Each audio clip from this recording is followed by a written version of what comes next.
Realistically, there really isn't a Pokemon game that deserves below a B. But we're ranking Pokemon games against other Pokemon games, so in all actuality, a D on this list is really like a B in real life. And with that being said,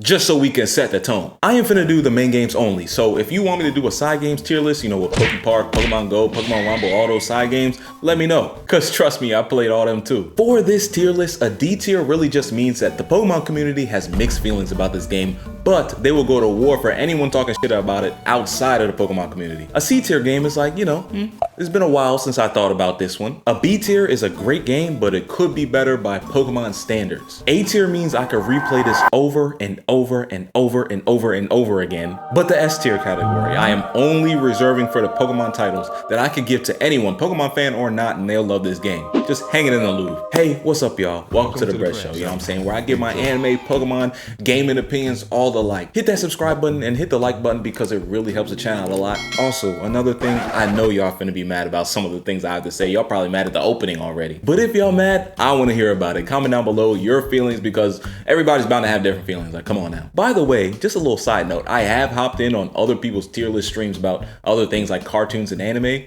And let's just say in their Twitch communities, I have a reputation for giving takes that not a lot of people agree with. So I really want y'all to hear what I gotta say here. So we're gonna start off with the Gen 1 games. The reason why I put Red and Blue in D is for reasons that you probably could already tell. This game introduces to the series. The nostalgia is crazy for this one. This game is the game with the most community lore to it. Kind of like a Dark Souls game. Most people didn't like the level curve in this game. I loved it. And most importantly, it set the framework for the Pokemon franchise going forward. But then again, that's really all it was. It was just framework. If you go back and play this game now, there will be a lot of things missing, a lot of things that should make sense that don't make sense, and it's just zero quality of life. It's missing all of the colors, it's missing sprite animations, it's missing shinies, and then of course no wireless connectivity or anything like that. The item bag is super tiny, so you have to drop items to put items on your team. There is not a post-game. Psychic type Pokemon rule the whole world, and this game, compared to other Pokemon games, has a lack of story and a lack of direction. So if you're playing this game, you'll most likely find yourself, hey, you know, what do I have to do? Oh, I have to get tea from this old lady and give it to the person at the desk.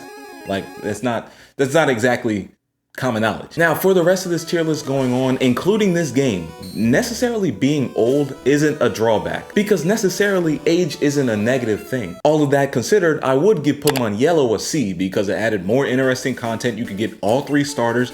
The game was hard as hell and kind of just followed the direction of the anime more so, which I liked. But at the end of the day, it has the same problems as Red, and damn, that first gym is hard as hell. But Pikachu follows you though, so that's good. Now, Generation 2, a great generation, mind you, Gold, Silver, and I'm gonna include the Crystal games. Now, this generation is when it starts looking like Pokemon for real. They just put a whole bunch of introductions. They have shinies, they have animations, they have a day-night cycle, they add breeding, they add the battle tower, they add dark and steel types, and those are just the things that they add. What else is in the game is just a good story, arguably better than the first game story. Probably better than the first game story. And this game has legitimately memorable battles. We all talk about the Whitney battles, and then of course the Red battle at the end of the game. This game was the first game with post game, and they did it right. You got 8 gym badges, and then went back and got 8 more gym badges. Faced the Elite Four again, fought Red.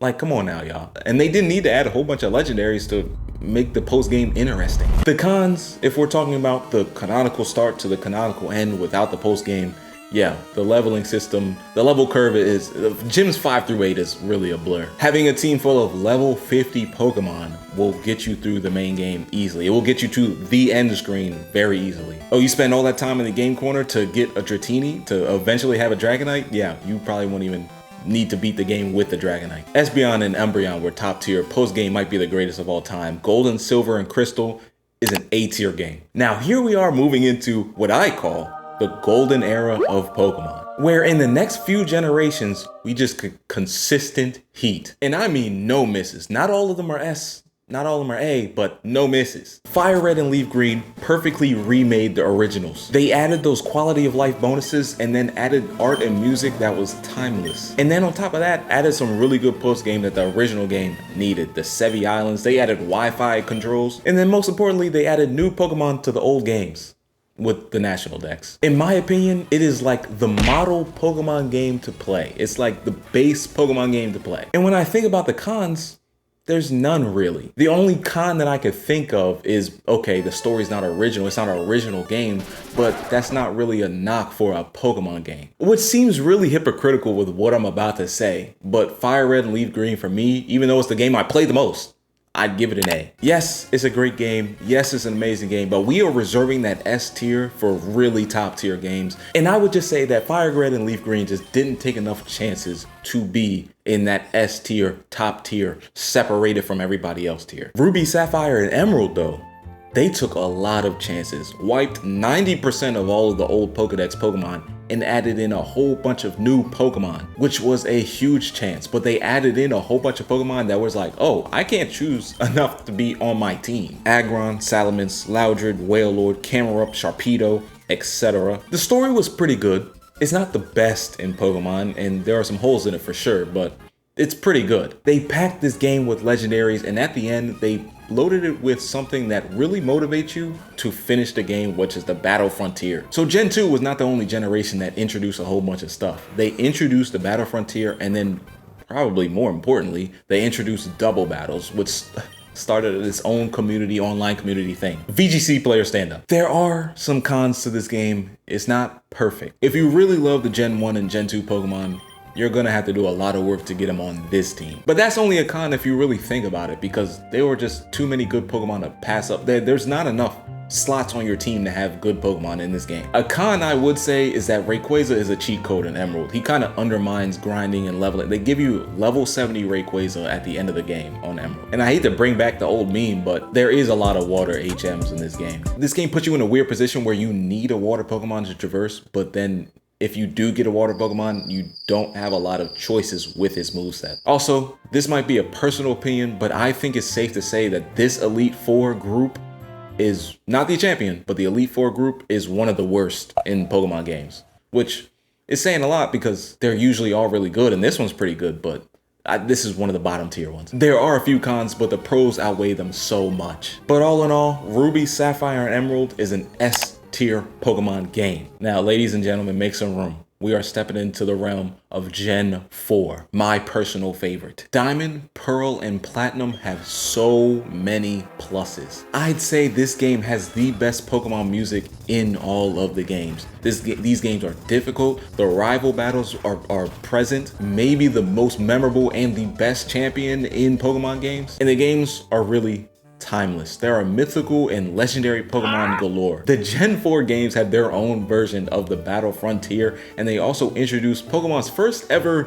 I'd say, nuanced villain in Cyrus in Team Galactic. And of course, popularized the Wi-Fi features. And at the end of the day, there's not a lot of cons. I guess Diamond and Pearl battle pace was slow, and I guess there weren't as many fire types in Diamond and Pearl, but then Platinum just came through and cleaned it up, made the games feel more alive. Ladies and gentlemen, you knew this was coming. S tier. Argue with your mama. Don't forget that Platinum gave you access to Pokemon like Heracross and Riolu. Anyways, next, Heart Gold and Soul Silver.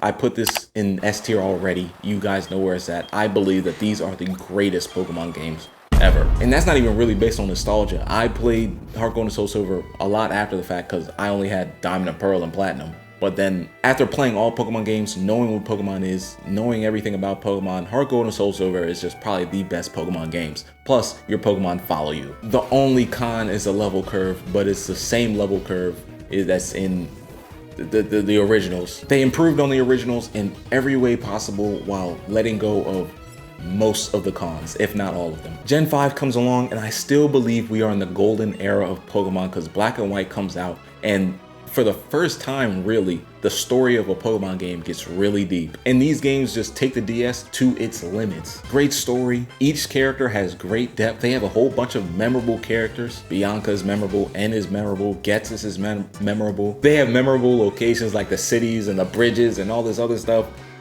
But there are some cons. Ruby, Sapphire, and Emerald got rid of most of the Pokemon, and they replaced them with some crazy. You can't go wrong with the team in Ruby, Sapphire, and Emerald. Black and White got rid of all of the older Pokemon, but I wouldn't say that they gave as many classics as Ruby, Sapphire, and Emerald did. And also the legendaries were mostly forgettable. Keldeo, Virizion, Cobalt, Terrakion, Landorus in them, and then Kyurem was kind of lame. Reshiram and Zekrom was cool, they had a cool backstory, but every other legendary was just take it or leave it. I love the starters. I like all the starters, but I think this generation has the worst group of starters. It has a very linear map design. I don't even know who the champion would be considered to be in this. Alder was the champion, he was hyped up, then crashed down. He was hyped up in the second game, then wasn't even the champion. This game is a roller coaster with a bunch of highs and lows. One of the highs though was challenge mode. Challenge mode was definitely a high. Me personally, I'd have to give Pokemon Black and White an A. I wasn't gonna give it a B, come on now, it's a great game still, but there's things that take it from crossing into that S tier range. Black and White 2 though, is still an A, like come on. A lot of the cons that are in Pokemon Black and White are in Black and White 2. The pros though is that it's the first continuation of a series. Another pro is they added in old Pokemon into a new game, kind of how Generation 3 games did. A pro is that you can get Riolu very early in the game without him being just straight up handed to you. And then again, there was a great story. So it deserves its A spot, definitely deserves its A spot. It's just, you know, not S. Gen 6, I'd say we are leaving out of the golden era of Pokemon now and entering in the three-dimensional era. And that's one of the pros. This game had a crazy Pokedex, mainly because Kalos didn't add in as many Pokemon as previous generations usually do. But to make up for it, it introduced fairy types. And a lot of people sleep on this post-game. Looker comes back again, one of my favorite reoccurring characters in Pokemon. Looker comes back again and delivers a great post-story. The game itself has a good story. The online features are there. Lysandre is a good villain. Online battling and online trading and wonder trades and all that other stuff became more integrated with the games. They literally stopped you in the middle of the game, if I believe you right, and forced you to look at the online stuff. And then come on, it introduced Mega Evolution. That's gotta be worth something. That is probably the best superpowered Pokemon move thing that they moved into. It created a whole different universe. I think the X and Y games were good. However, they did have their issues. They were too easy. There were too many given Pokemon in this game. And I actually referenced this in my Some Pokemon Games Are Too Easy video. And then one of the most damning cons about Pokemon X and Y is that I don't think that there's one interesting character outside of Lysandre and AZ. The Elite Four is not interesting. The champion Dianthea or whatever her name is, not interesting. The vibes were cool though. B. It's a B. It's a B game. Great game in real life, but when compared to its peers, I'd say it's a B. But that's not it for Gen 6. Gen 6 also gets Omega Ruby and Alpha Sapphire games. And compared to a lot of other remakes for Pokemon games, Omega Ruby and Alpha Sapphire take the biggest swing, which kind of aligns with the original games taking a big swing with their games. They changed a lot of the story. They changed a lot of the motivations. They changed a lot with the main legendaries in the game. They added scenes where you were able to ride the legendaries. Spoiler alert, I guess. It just improved on the old story in every way possible, brought in the Hoenn games to online battlings, gave a lot of the Hoenn Pokemon Mega Evolutions and things like that. And we all know how good that Pokedex was even without the Mega Evolutions. And the games they were building off of were S tier games, as we discussed before. They weren't perfect, you know, there was no Magma Cave, there was no Battle Frontier, which is a really big knock on it. As a matter of fact, it knocks it from S down to A. If it had the Battle Frontier, it would have been S. They even referenced the Battle Frontier, said Battle Frontier coming soon, and then never gave it to us. I mean, come on, Nintendo, talk about a sick joke. Moving along to Gen 7, we get the Sun and Moon games. I'm gonna stop you right here. It's a C. Straight up. When you play them, you might have enjoyed them, but it's not the Pokemon game that comes straight to mind. You know what I'm saying? Somebody asks you, hey, you play Pokemon, which games did you play? Sun and Moon is not gonna be on the front of your mind. It was a very cinematic game. Z moves, I guess, were a plus. And it took its own swings with changing the structure of gym battles, and instead of having one big island or one big whatever, add 4 separate islands. But come on now. The Ultra Beasts look like Yu-Gi-Oh cards, and they weren't rememberable at all. Necrozma, I mean, he looks like a black evil Porygon. The wormholes were a missed opportunity. They literally just transfer you to have one battle with a wild Pokemon. I also hate Oricorio.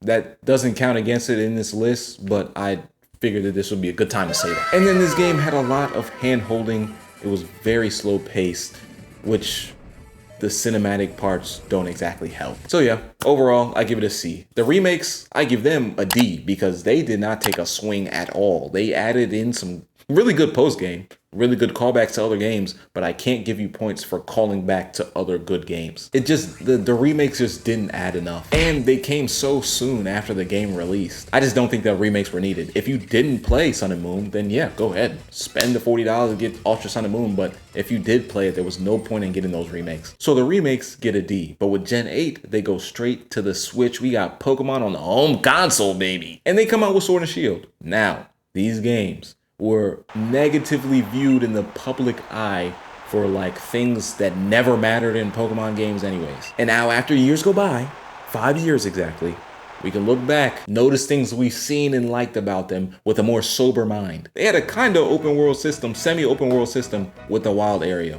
That's pretty wild. Dynamaxing was a good concept to that the Switch could only execute. And a lot of us got what we wanted, and the Pokemon League went to tournament style, which I think is great. Also, the DLC was a significant DLC. This was the first time we really got significant DLC, and you bought it, whatever. They added in a good amount of content. It's not a perfect game. The main story was pretty short, and the wild area, as cool as the concept was, it was a little underdeveloped, which puts it in a really weird place because we all got hyped because one Pokemon followed us around in the greatest Pokemon game of all time, Heart Gold and Soul Silver. But when we get to a game like Sword and Shield, where there's a whole bunch of wild area Pokemon, you see Pokemon just out in the open world, and we don't like it. And we know how limited the Switch already is. So having that many entities on the screen at one time, it's just gonna be a lot for that, little train to do. All in all, I think it was a good game, but by Pokemon standards, it could be better. That was a callback to the definition of tier B. Brilliant Diamond, Shining Pearl, stop this, it's a D. Stop it, it's a D. We gave the Diamond and Pearl and Platinum games an S. They act like Platinum never exists. They make chibi stuff. I mean, come on now. The original DS could have ran this game. Y'all could have did more. It was a bad design. It was just lazy. The game was too easy up until that Cynthia battle. It was just overall disrespectful to the originals. I was thinking about making a new tier E and plating, but I didn't want to ruin this beautiful tier list by giving special attention to this game. And now with the last generation, Generation 9, introducing Scarlet and Violet. We won't be talking about the Legends Arceus games because we will refer to those in the potential side games thing because I don't think those are legendary. And also Let's Go, side games video tier list. But Scarlet and Violet, I played on this channel. I played the DLC on this channel. Again, the public eye did not like this game, but for the fans who stayed and played through the 5 days of technical struggles,